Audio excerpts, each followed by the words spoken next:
Article ఇప్పుడే ఒక news చూస్తున్నా. పవన్ కళ్యాణ్ గారు అంటే కూర్చొని చదువుతున్నా సరే, అవకాశం వచ్చింది, మీడియాతో మాట్లాడే అవకాశం లేదు కాబట్టి మీకు మీ సమస్యలే చెప్తున్నా కార్యకర్తలు.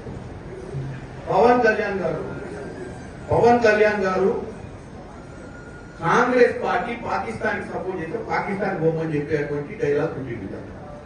పవన్ కళ్యాణ్ గారిని ఒకటి చెప్పదలుచుకున్నాను. పవన్ కళ్యాణ్ గారు, మీరు డిప్యూటీ సరే మొట్టమొదటిసారిగా ఎమ్మెల్యే, మీకు మంచి అవకాశం వచ్చి డిప్యూటీ సీఎం అయింది. ఇది సినిమా కాదు, స్క్రిప్ట్ రాసిస్తే చదువుకోని. నువ్వు ఒక ఉప ముఖ్యమంత్రి అంటే ఒక స్థాయి ఇచ్చింది, స్థాయికి తగ్గట్టు మాట్లాడాలి. ఎవడో స్క్రిప్ట్ రాసిస్తే చదువుడు, లేకపోతే ప్రధానమంత్రిని నువ్వు కృషి చేయాలనుకుంటే ఇంకేదైనా ప్లాట్ఫామ్ మీద పోయి రాజకీయాలు బంద్ చేసి సినిమా తీసి నంగనారావు తీసినట్టే మనం 2-3 సినిమాలు తీసి ఆయన ప్రసన్నం చేస్తాం.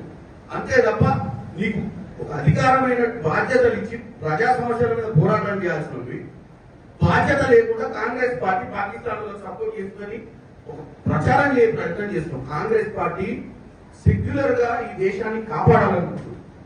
పాకిస్తాన్ ఇక్కడ ఉన్నటువంటి కుల మతాలకు అతీతంగా కాంగ్రెస్ పార్టీ అందరినీ ఒక పట్టున బతికేయాలనుకుంటుంది. పవన్ కళ్యాణ్ గారు, మీ నాయకుడు ఎవరినైతే ప్రసన్నం చేస్తున్నాడు నరేంద్ర మోడీ లెక్క కుల మతాల మధ్యన చిచ్చు పెట్టే ప్రయత్నం చేస్తలేదు.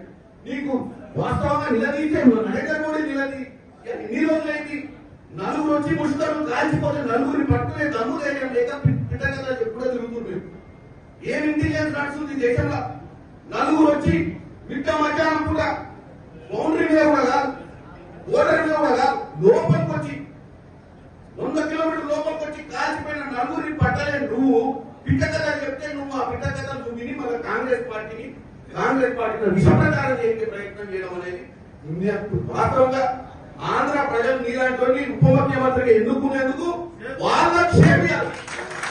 ఎందుకంటే నువ్వు ప్రజా సమస్యల మీద మాట్లాడాలి, పొలిటికల్ పార్టీని అటాక్ చేసి బేస్లెస్ గా మాట్లాడటం, ఎవరినో కృషి చేయడానికి ఈ దరిద్ర మాటలు మాట్లాడతారు. పవన్ కళ్యాణ్ గారికి చెప్తున్నా.